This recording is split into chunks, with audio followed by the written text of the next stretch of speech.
क्या हुआ?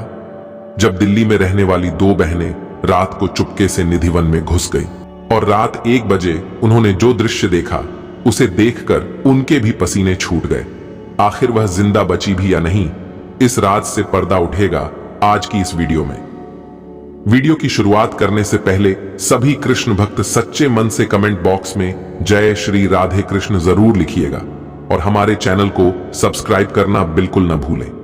दोस्तों, बात है सन 2013 की। दिल्ली की सुषमा और स्नेहा नाम की दो बहनें हमेशा कृष्ण भक्ति में लीन रहती थीं।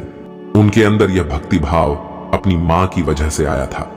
एक बार उनके माता के सपने में रात्रि के समय भगवान श्री कृष्ण आए और उन्होंने माखन खाने की इच्छा जताई, जिसके बाद उनके लिए उसी समय माखन का आधी रात को बंदोबस्त किया गया।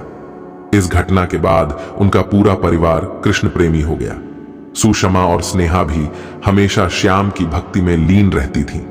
उनकी माता ने उनसे कहा था कि अगर तुम हमेशा कृष्ण की भक्ति में ऐसे ही लीन रहोगी तो एक ना एक दिन वह तुम्हें जरूर मिलेंगे। अब समय के साथ जैसे ही दोनों बहनें बड़ी हुईं, भगवान श्री कृष्ण को प्राप्त करने के लिए वह दोनों वृंदावन चली आई। वे दोनों वृंदावन के बांके बिहारी मंदिर पहुंची और पंडित जी से इच्छा जताई कि वह भगवान श्री कृष्ण को देखना चाहती है। इसके बाद पंडित जी ने उन्हें बांके बिहारी के दर्शन कराए और कहा कि भगवान तो सर्वत्र है। तभी उस मंदिर के बाहर उन्हें एक व्यक्ति मिला जिसने उन्हें सलाह दी कि अगर तुम सच में भगवान श्री कृष्ण को देखना चाहती हो तो रात्रि के समय चुपके से निधिवन में जाना होगा। रात्रि 1 बजे भगवान श्री कृष्ण गोपियों के साथ रास रचाते हैं और तुम केवल वहीं पर उनका दर्शन कर सकती हो।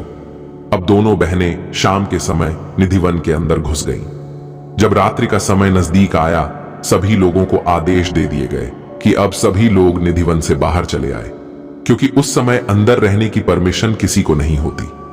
परंतु सुषमा और स्नेहा पेड़ के नीचे कहीं छुप गई, क्योंकि वह दोनों बहनें आज किसी भी हालत में भगवान श्री कृष्ण को देखना चाहती थी। अब जब रात की 1 बजी और उन दोनों बहनों ने जो दृश्य देखा उसे देखकर उनके होश उड़ गए। उन्होंने देखा कि निधिवन में जो भी पेड़ पौधों थे वह सभी गोपियों का आकार ले चुके थे और वहां पर स्वयं भगवान श्री कृष्ण प्रकट हुए, जो उन गोपियों के साथ रासलीला रचा रहे थे। दोनों बहनें भगवान श्री कृष्ण को देखकर भाव विभोर हो गईं और उन्होंने भगवान से कहा कि अब आप हमें छोड़कर कहीं मत जाइएगा। तब भगवान श्री कृष्ण ने उन दोनों बहनों से कहा कि मैं हमेशा तुम्हारे साथ ही हूं, परंतु तुमने मुझे पहचानने में बहुत बड़ी गलती की है।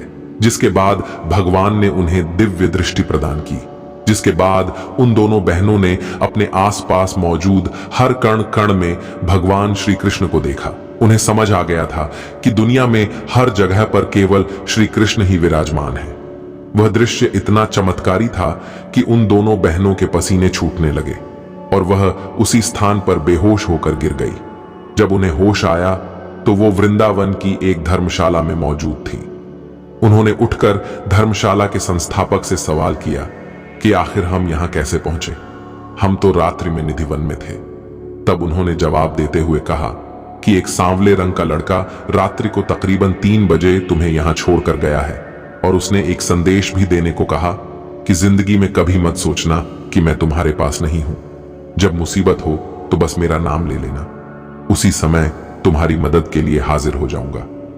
तब दोनों बहनें सुषमा और स्नेहा वहां पर फूट फूट कर रोने लगी। असल मायने में उस दिन उन्होंने सचमुच भगवान श्री कृष्ण को प्राप्त कर लिया था। दोस्तों, निधिवन से संबंधित कई भ्रांतियां समाज में फैलाई जाती हैं कि जो भी उसके अंदर जाता है भगवान को देख लेता है।